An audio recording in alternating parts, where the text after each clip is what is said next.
অনেক প্রতীক হয়েছে। ভাই আপনি কি মার্কায় ভোট দিবেন? আমরা ধানের শীষে ভোট দেবো। ও বাবা, ভাই আপনি কিসে ভোট দিবেন? আমরা ধানের শীষেই দেবো। আবার আপনি কিসে দিবেন? শস্যের ফুল, কিসে দিবে? শস্যের ফুল ফুল। তো কাকুর অনেক আসসালামু আলাইকুম কাকু, আপনার মার্কাটা কি? ওয়ালাইকুম আসসালাম কাকু, মার্কাটা হলো শস্যের ফুল।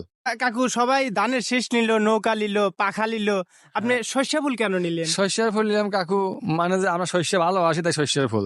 আমরা আমার বছরের শস্য সবকিছুর ফুলের প্রথম, তাই শস্যের ফুল ভালোবাসি। মানে কেউ কোনো এই প্রতীকটা নেয় নাই, আপনি সেই কারণে এই প্রতীকটা হ্যাঁ নিয়েছেন। কাকু, আমি শস্যের ফুল ভালোবাসি, এই পদ্ধতিটা আমি দিয়ে নিলাম। মানে সবাই শস্যই খাওয়া লাগে, শস্যের ফুলই নিছি। হ্যাঁ, অনেক সুন্দর কথা বলছে কাকু।